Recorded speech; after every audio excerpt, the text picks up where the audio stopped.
កំហុសដែលមនុស្សភាគច្រើនធ្វើរាល់ថ្ងៃដោយមិនដឹងខ្លួនតើអ្នកធ្លាប់គិតទេថាមនុស្សជាច្រើនកំពុងធ្វើកំហុសដែលរាល់ថ្ងៃដោយមិនដឹងថាវាកំពុងប៉ះពាល់ដល់ជីវិតការងារសុខភាពនិងអនាគតរបស់ពួកគេថ្ងៃនេះ Channel ពីនេះពីនោះគឺនឹងនាំអ្នកមកស្វែងយល់អំពីកំហុសទាំងនេះដើម្បីឲ្យយើងអាចកែប្រែខ្លួនឯងនិងរស់នៅបានប្រសើរជាងមុន 1. ចំណាយពេលច្រើនលើទូរស័ព្ទមនុស្សជាច្រើនភ្ញាក់ពីគេងភ្លាមក៏ចាប់ទូរស័ព្ទមើល Facebook TikTok ឬ YouTube ជាមុនសិនការធ្វើបែបនេះអាចធ្វើឲ្យខួរក្បាលទទួលព័ត៌មានច្រើនពេកតាំងពីព្រឹកប៉ះពាល់ដល់ការផ្ដោតអារម្មណ៍និងការរៀបចំផែនការសម្រាប់ថ្ងៃថ្មី 2. ប្រៀបធៀបខ្លួនឯងជាមួយអ្នកដទៃបណ្ដាញសង្គមធ្វើឲ្យយើងឃើញជីវិតដ៏ល្អរបស់អ្នកដទៃជារៀងរាល់ថ្ងៃមនុស្សជាច្រើនចាប់ផ្ដើមគិតថាខ្លួនមិនល្អគ្រប់គ្រាន់ឬមិនជោគជ័យដូចគេប៉ុន្តែការពិតគ្រប់គ្នាមានដំណើរជីវិតខុសគ្នាហើយអ្វីដែលគេបង្ហាញលើបណ្ដាញសង្គមមិនមែនជារូបភាពពេញលេញនៃជីវិតពួកគេទេ 3. ពន្យាពេលការងារចាំស្អែកចាំធ្វើ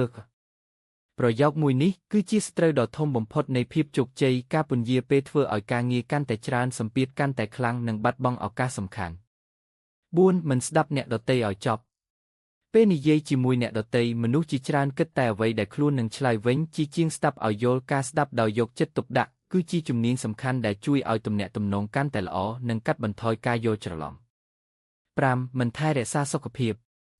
ការគេងមិនគ្រប់ការញ៉ាំអាហារមិនទៀងទាត់ការមិនហាត់ប្រាណនិងការធ្វើការលើសកម្លាំងគឺជាកំហុសដែលមនុស្សជាច្រើនធ្វើជាប្រចាំសុខភាពគឺជាទ្រព្យសម្បត្តិដ៏មានតម្លៃបំផុតបើបាត់បង់វាការសម្រេចគោលដៅផ្សេងក៏កាន់តែលំបាក 6. មិនចេះគ្រប់គ្រងអារម្មណ៍ពេលខឹងមនុស្សខ្លះនិយាយពាក្យដែលធ្វើឲ្យអ្នកដទៃឈឺចិត្តពេលសោកសៅក៏បោះបង់គោលដៅយ៉ាងងាយការរៀនគ្រប់គ្រងអារម្មណ៍ជួយឲ្យយើងធ្វើការសម្រេចចិត្តបានល្អជាងមុន 7. មិនរៀនអ្វីថ្មីពិភពលោកកំពុងផ្លាស់ប្ដូរយ៉ាងលឿនបច្ចេកវិទ្យាការងារនិងជំនាញថ្មីកំពុងកើតឡើងជានិច្ចប្រសិនបើយើងឈប់រៀនយើងអាចត្រូវគេទុកចោលពីក្រោយ 8. ចំណាយលុយដោយគ្មានផែនការមនុស្សជាច្រើនទិញរបស់តាមអារម្មណ៍មិនមែនតាមតម្រូវការចំណាយតូចជារៀងរាល់ថ្ងៃអាចក្លាយជាចំនួនធំក្នុងរយៈពេលវែងការរៀបចំថវិកានិងការសន្សំប្រាក់ជាប្រចាំគឺជាទម្លាប់ដ៏ល្អសម្រាប់ស្ថិរភាពហិរញ្ញវត្ថុ 9. ខ្លាចបរាជ័យមនុស្សជាច្រើនមិនហ៊ានចាប់ផ្ដើមអាជីវកម្មមិនហ៊ានដាក់ពាក្យការងារថ្មីឬមិនហ៊ានសាកល្បងអ្វីថ្មីព្រោះខ្លាចបរាជ័យតែការបរាជ័យគឺជាផ្នែកមួយនៃការរៀនសូត្រនិងការរីកចម្រើន 10. មិនឲ្យតម្លៃពេលវេលាពេលវេលាជាធនធានដែលមិនអាចទិញវិញបានរាល់នាទីដែលកន្លងផុតទៅគឺមិនអាចយកត្រឡប់មកវិញបានទេអ្នកដែលចេះប្រើពេលវេលាដោយមានគោលបំណងច្រើនតែសម្រេចបានលទ្ធផលល្អជាងអ្នកដែលរស់នៅដោយគ្មានផែនការសេចក្តីសន្និដ្ឋាន